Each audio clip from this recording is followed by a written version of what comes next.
Thank you so much. It's going to be warm in here, okay? So everybody has to stay awake. I beg you, okay? Can my panelists join me? We're going to have a really good time talking about attribution and what's going on in particular companies. And we broke up our two panels into a group that is generally considered a whole lot more data rich with some first party data, and as a result they're a whole lot more nervous about telling us what's going on in their shops than I think the next group will be, which tends to rely a little bit more on syndicated data. So here's Newcombe. I don't know if we're the nervous ones about what we're going to say. Well, they're people. They got people who are nervous. So we have AIG and Abha from HSBC. Why don't we just start, like, by way of introduction? How long have you been working in this area of attribution? Not so much analytics, but definitely attribution. Sure. AIG has been working at it probably for as long as they've tried to make money by advertising. Personally, I came from Nielsen, and I was at the Cambridge Group, which did a lot of heavy disaggregated data attribution and media mix modeling. And so when I came to AIG, I was given the distinct pleasure to join the mess. Great. And in my case, I've personally been working in the area since 2015. Okay, So, that's great. Yeah. At HSBC or at other places? Yeah, and prior to that, I was at a fintech, and we were really a startup, so there wasn't much attribution going on. I kind of want to level set because there's some definitional issues associated with attribution. Originally, MTA was only about multi-touch attribution, which meant sort of a cross-digital footprint. Some people will talk about that. Some people will talk about cross-platform. Some people will, talk about cross-media. So, how do you define it, and how do you talk about it generally in-house? I would say that for us, it would be across channels, digital as well as offline. So even something like direct mail, and across different products, because we sometimes have customer overlap across different product classes, and the relationships we have with them. So sort of attributing the journey and then to where it's coming from, sort of the source. What media do you typically include in your So a variety of online acquisition efforts. So we would attribute specifically to, say, digital or search or, across a whole range of online as well as offline. And then we also have a physical branch network. So it's harder, but we also try to attribute down to that level. So somebody wasn't touched by other points and then maybe walked in. Oh, that's interesting. Newcombe? I think holistically, we try to keep the narrative that we're just best trying to reach folks about what we do, how we do it, so they can make informed decisions. When we can keep it at the high level, then we can try to avoid some of the everyone licked the cookie and are claiming I touched it last. So, which we're going to get into it. It's a bit of a problem, but yeah. As you can imagine, large organizations need to focus, and those focuses can result in P&Ls and budgets, and attribution becomes a very hot topic. If it's not aligned to our goal of better informing people about what we do and how we do it, then it can very quickly be lost in the weeds, and then it's territory and credit and things like that. So we try to keep everyone focused. Often we're somewhat brought in for conflict resolution. Using data, but I think that's appropriate and healthy. Yeah. And it's just the nature of the beast when you're dealing with lots of products, lots of distribution channels, lots of countries, lots of languages. Do people use the word attribution pretty regularly, and does everyone know exactly what that means? I think that's not necessarily very broadly used. It's used by the people who are practicing it. Okay. And have a clear understanding. And that's across a variety of different teams and stakeholders. So it wouldn't just be analytics, it'd also be marketing, also the business, but the people who are closest to it would probably be the ones using that term. What would someone who doesn't use the word say when they come to you? What does it feel like for them? I don't know that they've got that thinking hat on in the same way. It's just like, oh, we did this campaign and we got these customers. Okay. It's sort of more campaign-oriented language. Okay, great. We get a lot of this is broken and we don't know why, or we rarely get this is working great and we want to know why. I think that's natural to anything. So again, attribution somewhat can delineate pie splitting versus pie baking. So we try to keep the conversation very focused on you want better things and everything is a bit of a system. And as we start to pull it apart, we're going to find good things and bad things. And hopefully we'll stop doing the bad things and do more of the good things and then more pie. Does it turn out that clearly, do you think, generally? That's not one of my questions, but I'm just curious. Is it that simple? I mean, does it come out winners, losers, understanding why, and move on and do it better next time? I think my experience has been that there's not necessarily a clarity in that way, but then again, in my experience, we don't have such diverse organizational views either. We were chatting about it just earlier. There's much more sort of a team effort going towards one direction. So yeah, there are different people with different lenses and different teams that have a different perspective. Somebody might be more interested in optimization. Somebody might be more interested in lowering CPA. And I don't want to get ahead of the discussion here, but do we have sort of exact, clear-cut answers all the time? No. But we try to get just better at what we're doing. Great.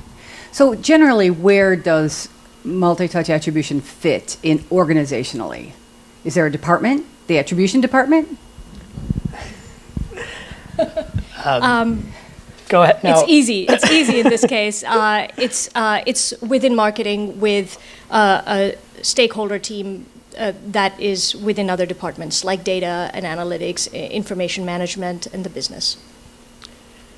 I think for us, at least in the things that we touch, organizational sitting and fitting is the name of the game, because we'll often get in there and realize that what really needs to happen, what really needs to be enhanced or optimized to give more of the good and less of the bad, might have nothing to do with marketing. And it might be all in finance, it might be all in claims, it might be all in IT because we've got some tag and measurement issues. It's often in HR. So how do we bring all those together to solve the fundamental problem of, again, trying to convey the best of who we are so people can make the best decisions, and ideally we do it profitably, growing, and compliantly. Keeping people focused on that one goal is our best attempt at trying to avoid, if not eliminate, any natural and understandable silos and territory that they just crop up. They really crop up, and I think it'd be unfair to say that we're unique in that position. I'd also say it's unfair, like I don't know the better alternative except trying to keep us on a North Star. Yeah. Silos kind of come with this territory, don't they? I mean, originally attribution was all about digital, and so the digital people were using it to optimize some of the activities in digital, and now we're into multi-touch. And are there recognized silos that have to be kind of worked around? Well, there are some compartments, but I think we have enough people who are stepping back and looking at the holistic piece, because at the end of the day, as a brand, we want to have a sort of single unified relationship with our customers. So we need to be able to see how we're touching them, where we're touching them. Maybe we touch them multiple times in multiple channels, but we can't think of those of attribution and the results in that kind of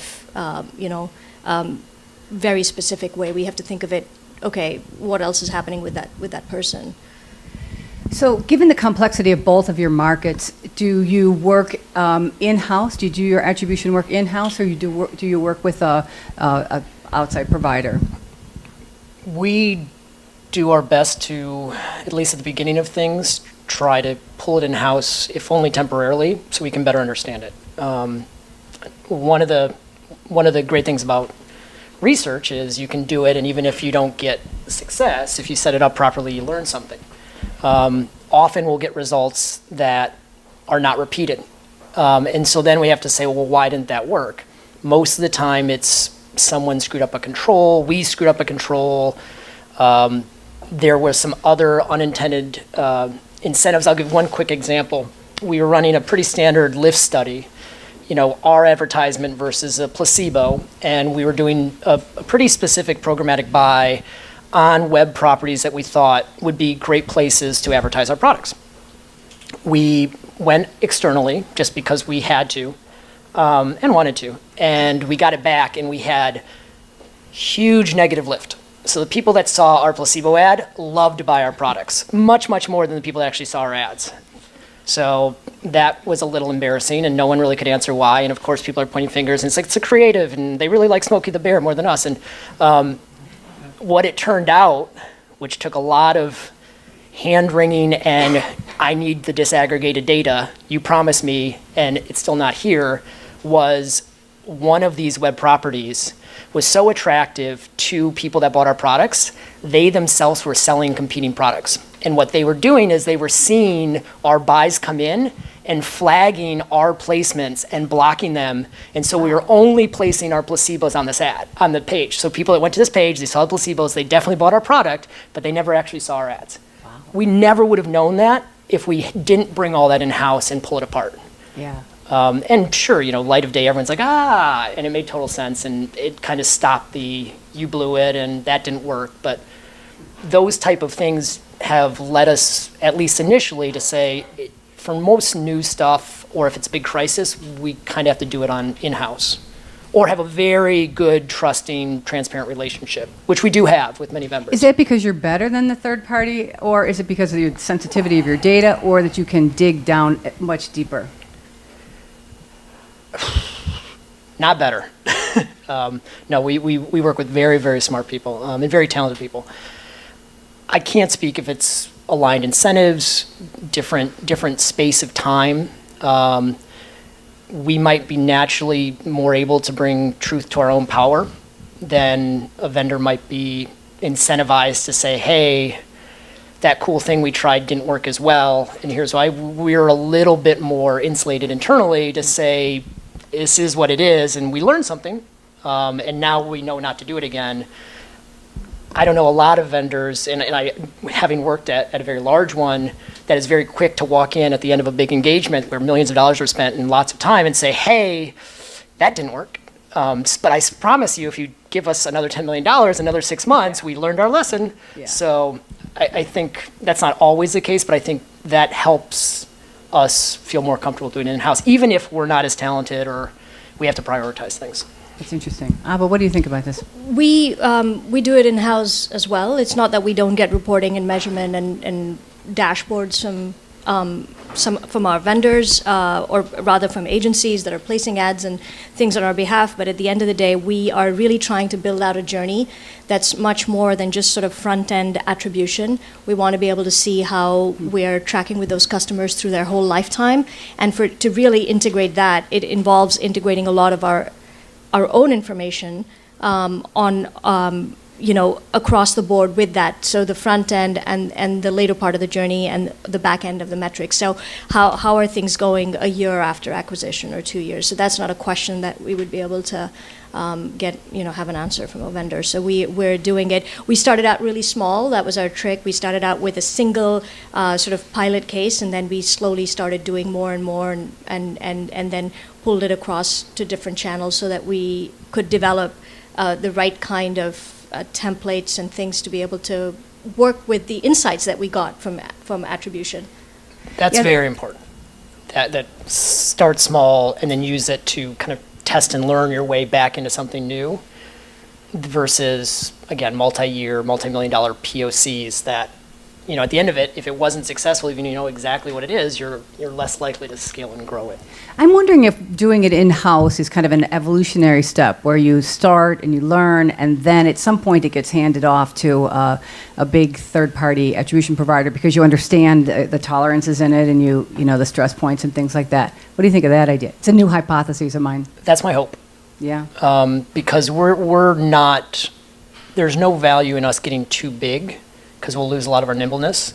And so when we do everything in-house, it means we're not doing everything we'd like to do. So in a perfect world, we get in, we understand how it ticks, we set it up, and then we systematize it, stabilize it, make it bulletproof from a compliance standpoint, which is a big part of everything we do.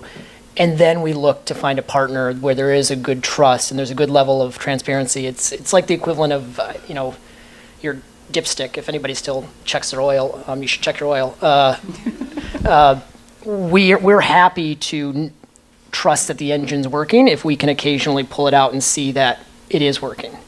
Those relationships are hard to start at the beginning. It usually takes time to evolve to a place where there's mutual trust, internally and externally, where no one's at blame here, but we got to be able to disaggregate this to the lowest possible element. Yeah. Or we might not do it. Right. Right. Yeah, I would agree there. Okay. Yeah, with everything. So, do you think attribution or multi-touch attribution is facilitating more conversations outside of straight-up marketing analytics than maybe some other tools you might have in-house? Is it doing that? Is it more restricted to kind of just this, digital path or digital on television path, or even your email kind of paths? Is it producing a broader conversation about marketing and advertising? I think as we mine information and I don't think it's so for the broader set of stakeholders, it's not necessarily attribution that's doing it, but the conversations that end up happening partly because of it. Because how else are you going to decide really where you're going to spend your marketing budgets, how you're going to optimize, and we really also want to understand if there's real qualitative differences for the kinds of acquisition that we're getting through different channels and through sub-channels. And maybe for each segment it's different. So then the segment teams get involved. So it does end up being something around which a conversation happens, though the conversation is usually not necessarily about the attribution, it's usually about business goals. But we know that it's about, it's attribution is a motor for it. Newcombe, you were talking about something as far off as So you have retail channels, you have a whole variety of other influences, finance, HR. I don't know exactly how HR would impact marketing success, but I'm going to Bonus structures. What? Bonus structures. Oh, those. Yeah, that's right. But so does any of the attribution conversation fuel conversations about those factors?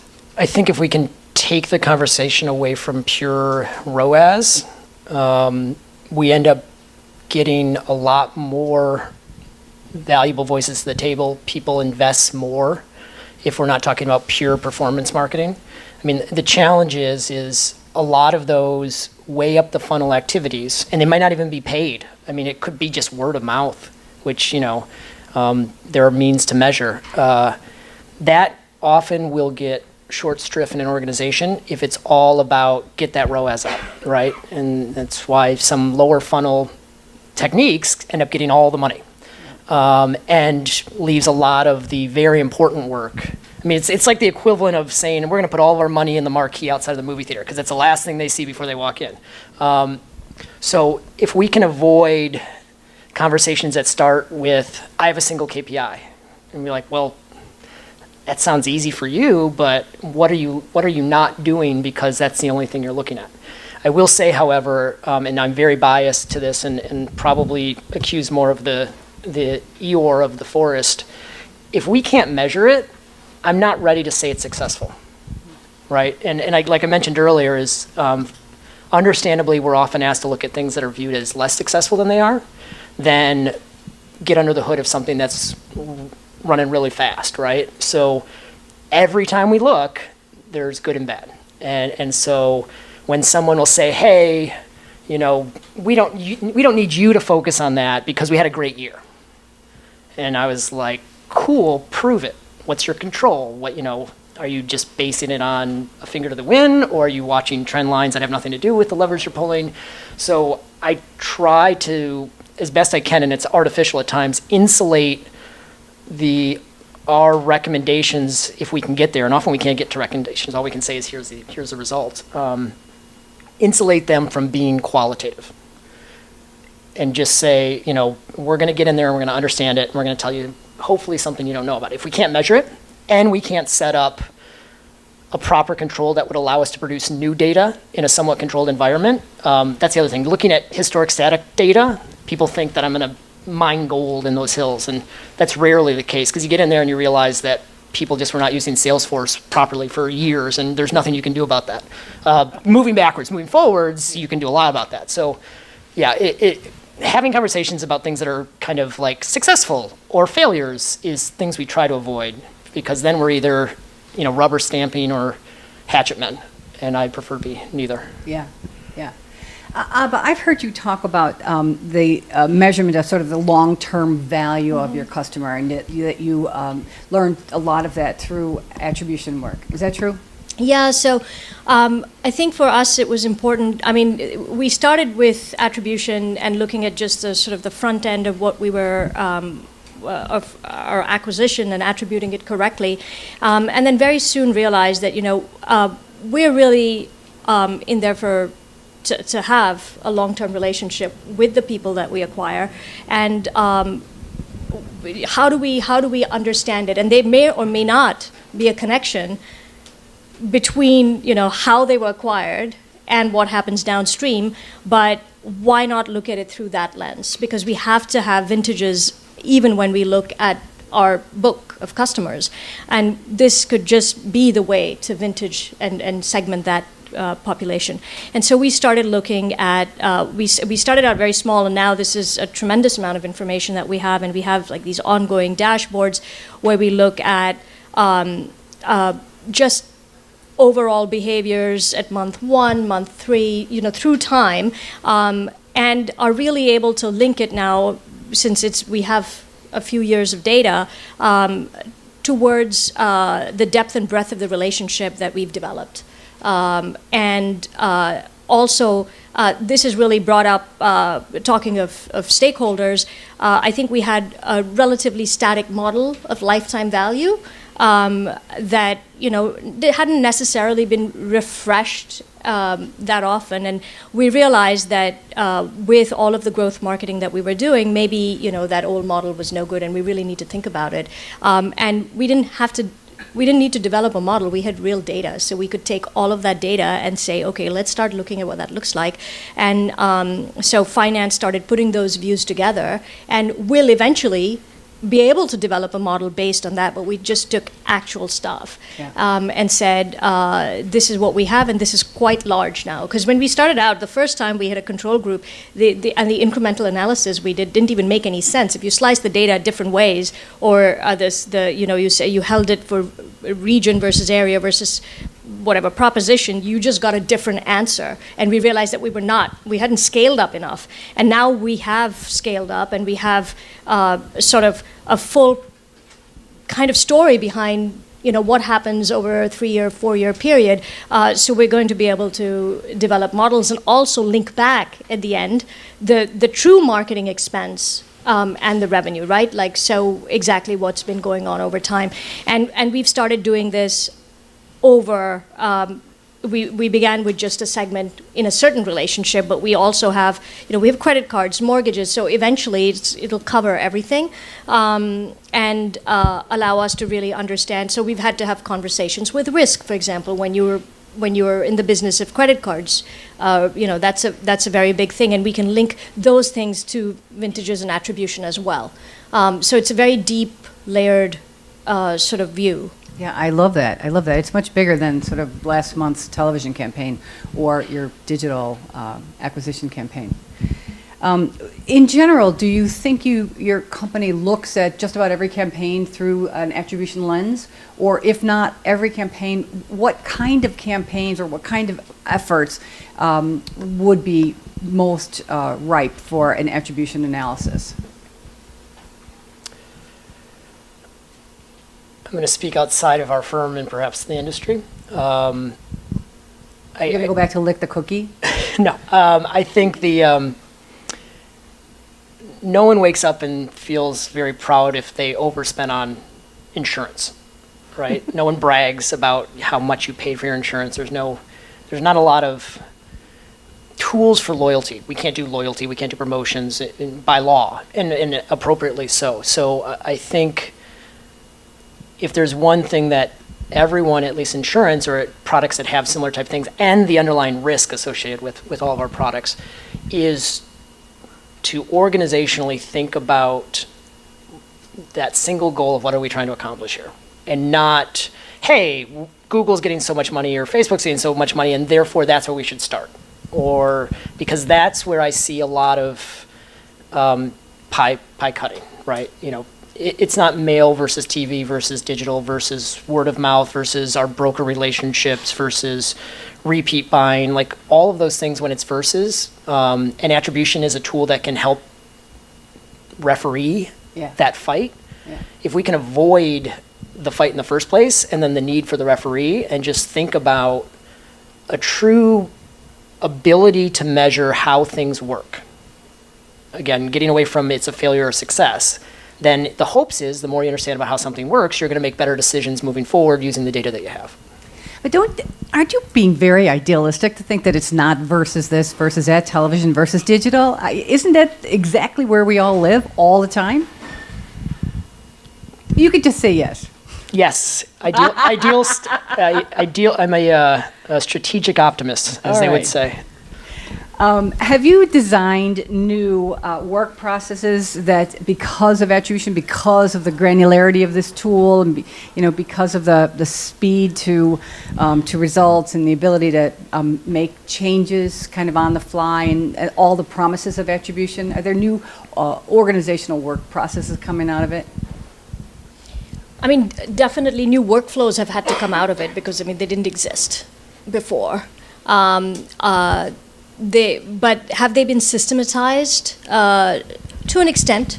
And they've been automated to an extent, but I think we're not quite there at the end of that journey. And I think just more work needs to be done just because new things keep coming up and we're still learning so much. New things like what? Just, I mean, In general. In general, and also, I mean, for instance, we thought, oh God, if we're going to have this dashboard that's going to show us all this stuff through time, we're going to know all this. And yeah, we know certain things, but it's not always easy. Sometimes you're struggling, like, what is the insight here? What is it that I can repeat and then be sure of having this success? Or it's very nuanced, and you have to then say, okay, now what do I? Maybe there's something that I missed. Maybe there's something new that I need to do. Maybe there's a whole other thing I should be tracking that I haven't tracked. And so that's part of it. And the other thing is, I think, as for many organizations, there's so many different ways or things that are involved in getting this information that if they're sitting, if some system changes. So, for example, just to make this up, if you have like an online form for opening something, and that moves to a new platform, that's going to throw up a whole lot of challenges that you never anticipated. So I think if we will go to a whole new process and procedure, but I think right now we're developing it. Would be more accurate. I think I agree with all of that. If you can't nimbly put something on your website to track something, because for any number of reasons, be it IT and ticketing and all that kind of stuff, or be it you don't have compliance and legal approval to do what you're doing, like any of those things can stop all of your projects down the track. So I think where we've evolved is rather than start with a big opportunity, like this is going to make so much money, and then how do we know that? Well, why don't we do a proof of concept and worry all about that, and we'll figure out how to measure it later. This is going to be so great. And then right before we're about to launch, we go to our attorneys and they say, who are you? And what's a cookie? And then we're angry and they're angry, and then we have to escalate, and it's all a mess. So we've completely reversed that. We know who our attorneys are. They know who we are. They know what we're doing, and we know how they feel about what they're doing. And before we even think about putting time, headache, money, everyone is a yes on what we're trying to do. It's properly scoped. The right people are doing the right thing. Any data privacy risks have been fully assessed and vetted before you move forward. I mean, the strong desire to get something going, especially in a big organization, ends up getting people trying to hack their way through. And sure, you get it, but the difficulty of taking something you've hacked to something that is institutionalized and scaled is a huge chasm. And I really try to say is, like, you don't have something functioning if it's just me looking at the matrix. because I might not want to be here anymore, or I might fall, or something like that. Like, I need you to know that what you have doesn't work until it's more institutionalized. So that took a while, because there were so many incentives to just move. That's a really good point. I mean, for instance, if you suddenly decide you want to do affiliate marketing, you got to make sure everybody, from compliance to risk to controls to, I mean, people who are completely untouched by the marketing organization in their day-to-day are aware of what that means and how that works, finance, how, all sorts of questions come in and that are going to affect how the money is spent, how the accounting is done, everything else. So, and they need to be made aware before procurement, who won't know, like, what is this vendor doing, but why are they functioning so differently from any other vendor, all of that. Privacy policies might need to be updated. Yeah. They might need to be translated. They might need to be reconciled cross-border. Right. Do you think attribution is kind of a magical tool that has caused a lot of change and rethinking about the way you think about advertising and marketing? Or is it just another interesting way of assessing performance? Is it today's, shiny new object, or is it genuinely, magic? If you've got it really humming, it's a diamond drill on top of a diamond mountain. But if you're in a dinghy in the middle of the ocean, that drill is just going to sink you to the bottom. It's way too expensive, complex, that if you don't know what it is exactly you can do with it, I wouldn't wholeheartedly invest in it. Take the approach of start small. You definitely should be doing it. If you're not measuring, if you don't know why something is working or not, start.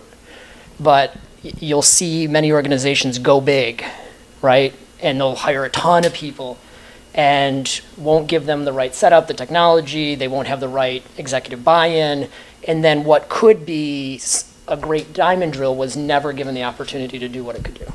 Yeah, it's interesting. I mean, I think it's definitely one of the things that is driving marketing to be closer and closer to a hard science. I mean, you have to have that kind of data. You have to be able to back up what you're doing, and you have to be able to show the results and be able to show how you got there and what it means and why it's this and not that led to the result. Because I think everywhere, in our industry especially, there's a great deal of desire to cut unwanted cost and be able to really prove that you're delivering. And this is one way of being able to do it and show it. Great. You saw all the list of questions. Is there any question that we had handed you before that you wanted me to ask you that I haven't? You want to tell everyone anything without me asking? Just quick show of hands. Who's got digital their highest priority in the room? Sorry about all the acronyms. TV? Mail? Okay, so just it's curious because. Can you just call out the results for people online? Yeah, it was. Some digital people.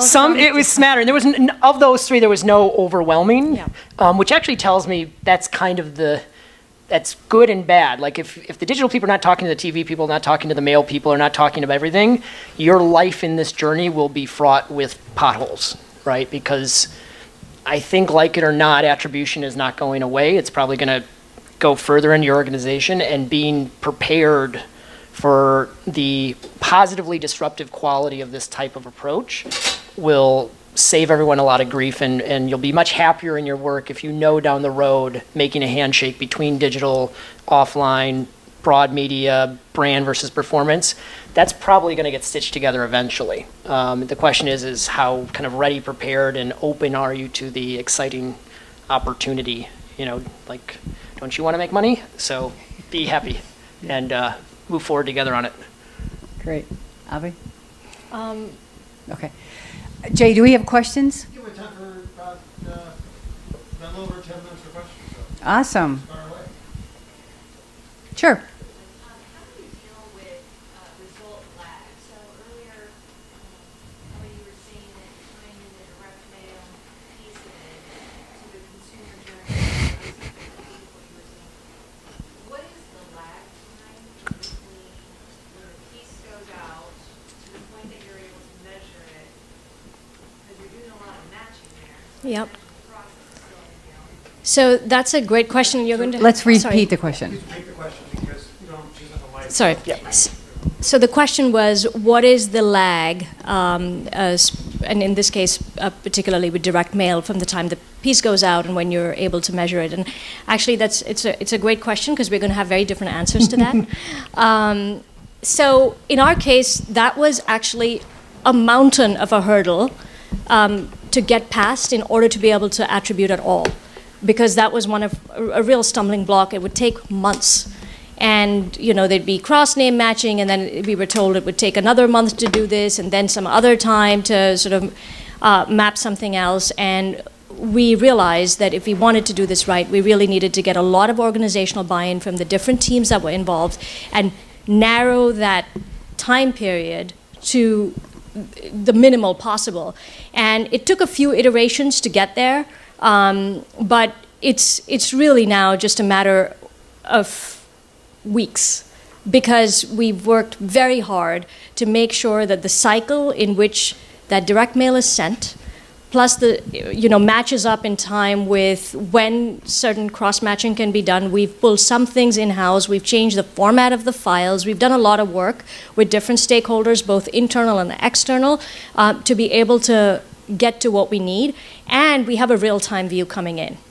And we've instituted some excellent tracking to break it down very quickly, so that things that we have different codes and to identify things, so that we can we also want to be able to see geography. We want to be able to see certain other information, and we've embedded it in to make it efficient, and so we can get a quick view immediately as to success. So if you're doing, say, creative testing on something, in addition to whatever else we're doing, we can start seeing very quickly what's happening. And we've also staggered things, so we send things out in waves, and we've become very methodical and scientific about it to be able to really narrow that window of time.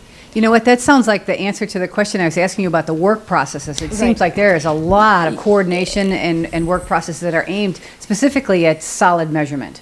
At measurement, absolutely. Yeah, that's If great. I think of it in the big holistic way, do we have a single overarching thing? Not entirely stable, but if I think of all of the different small things that have happened, I mean, they're not small at all. Right. If you think of them within, there's been a ton of work. Yeah. Yeah.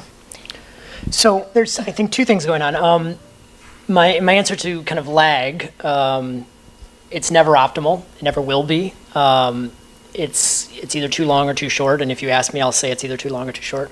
One of the interesting things about insurance is you'll often only think about it once a year. I mean, we sure would like you to think about it more often, but if you buy a one-year policy, you're really only going to be thinking about it to the point where you're going to spend money or decide between us or another carrier or something else at your time of renewal, right? So there is a case to be made that something like mail, you throw it out there, and you might have a year-plus attribution window on that mail. Well, what if you use that piece of mail to log into a website to renew your policy or buy a new one? Well, now the people that have the website saying, hey, that person, clicked on a Google paid search ad and we hit them over here, and okay, so we got them last, or we touched them. And then the mail people are sitting there and the digital people are sitting there, and finance is saying, split the baby, and 50-50, right? So that's kind of a nature of thing that we have to kind of work out. When we're talking about e-commerce in terms of how quickly can we get processed, structured data, we've got it down to about 5 minutes in our processor in our data lake. And that's really, really important, primarily because we sell just-in-time products, and if we didn't have the ability to find something working very, very... Imagine travel insurance, right? Imagine, and you buy it when you buy your plane ticket.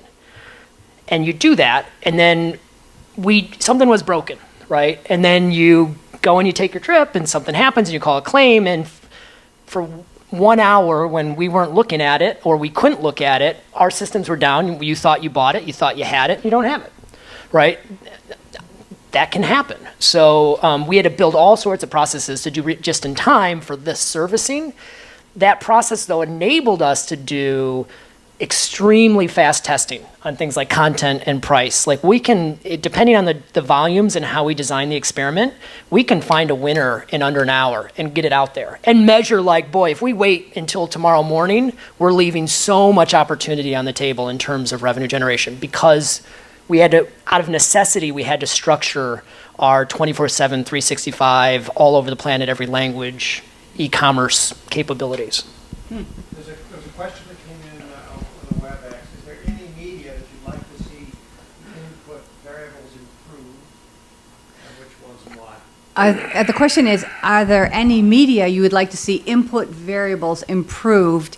Which ones are they, and what aspect of it do you want improved? Television? No. Very proud former Nielsen person. And the data that is out there is great. But the data out there is limited. And as you get further down your journey of segmentation and personalization and have very clear regulatory guidance of what message you put in front of what person, if there's not, compliant and anonymous one-to-one abilities to understand who exactly you're talking to, you just can't do it. We can't do it if we don't know who you are, right? And so I think our opportunity to reach people in any venue, distribution, marketing channel where we can't be as specific as possible and check it, and that's where the in-house versus transparency, if we can't check it, if I just get a dashboard or an aggregated data set, and I don't know what's in there, then that leaves me with an inability to invest in those channels. So whoever doesn't have that disaggregated level of data is a challenge for us. So television is one. Would you add anything? Not in the sense that the question was asked, but in my experience, I think that we had a bit of a way to go when it came to programmatic within digital. I thought that there was some disconnect, that it just didn't pass my sniff test a lot of the times, the data that I was getting, and I sort of wondered about it. So I'd like to see, and I don't know, I'm not privy to the data behind that data, but it would be interesting to see that improve and sort of be on solid ground like the rest. That's interesting. Pardon me? What about social media? How are you feeling about that in an attribution model? Walled gardens make what we do difficult. Not impossible, but difficult. So I think every time I get angry, I also remember you're dealing with very young companies doing something very different, right? So it's how angry can you be at something that's 2 or 3 years old, right? So it does temper our expectations and our investments for all the reasons I just said, but aggregated data that has a lot of lack of understanding. I don't need to look. I don't want to look, frankly, given challenges and that challenge, but I do need to understand it better. And so I know a lot of people are spending a lot of time there, and I sure would like to talk to them more about what we do and how we do it in terms of products and things, but that will probably be lagging a bit for a while. And the comments are also hard. If you got to be very careful how you respond to those comments, as I'm sure you guys have seen, and that's a whole other legal workflow, and nothing should go out unless it's been vetted and reviewed and approved, and how quickly can you do that, and how quickly do you want to do it? So it doesn't make it easy, but the eyeballs are attractive. One last question. Sure. I just wanted to know, how do you account for the role of brand as part of any attribution analysis? I mean, we know that people are predisposed to a certain brand, and going on to searching or exposure to a certain media is probably an outcome of their relationship with that brand already.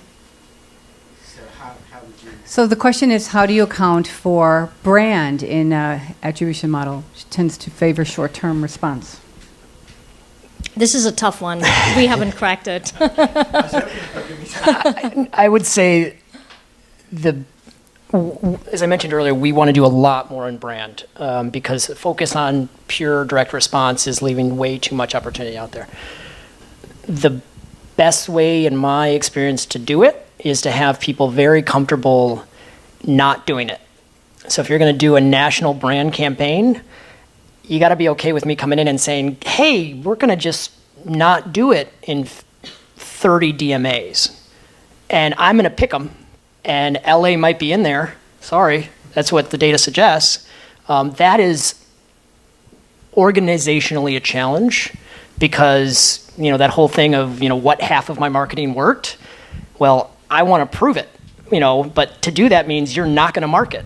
And if your entire incentive structure is to market, to get on that billboard, on Rodeo, and I tell you the data suggests that's not where we should put it to actually measure it, that can be a difficult conversation if not based in collaboration from the start.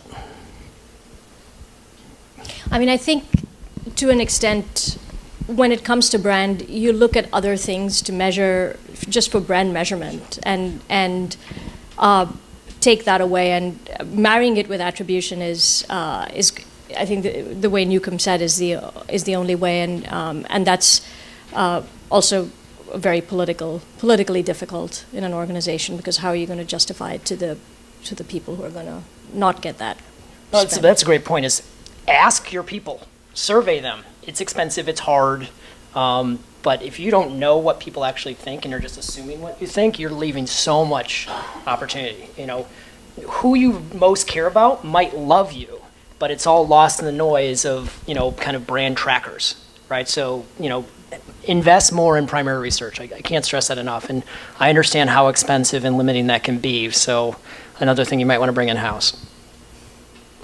Thank you. One more. Oh, Jay has one more question. I don't have one, everybody asks a quick question. People have 1 more minute. Thank you, man. So internally within the company, what are the different ways in which you do attribution modeling? You mentioned test and control as one of them. Are there other ways? Let me repeat the question. Within a company, are there a number of ways of doing attribution modeling? Yes? Yeah. Yes. Are there a number of different approaches that you take? You talked about test and control as one of them. I'm reluctant to give any recommendations where I don't have controlled data that I've produced. To my point earlier, if you give me 3 years of data and say, prove that I was successful, unless I can find a natural control, like one of the servers went down on a co-location and for a period of time something didn't happen, I'm really at a loss, right? Because you hear this all the time, like, oh, seasonality is a factor, and this is a factor. Absolutely. A casino makes money based on the time of year and the color of the carpet, but the odds of craps don't change, right? So I try to use predictive analytics. I try to have very, very tight confidence intervals. Another thing, in-house, you can have much, much tighter standards on your probabilities and statistics versus someone being like, well, that's better than a coin toss, so there you go, right? We're not going to make business decisions unless we really have confidence in our p-value, sorry. So I'm sure there's a way. I try not to get involved in that because then, your name might be dragged through statistical hell. Excellent. Thank you so much, both of you. I think we learned a lot about your issues, your organizations. Thank you. Thank you for the questions.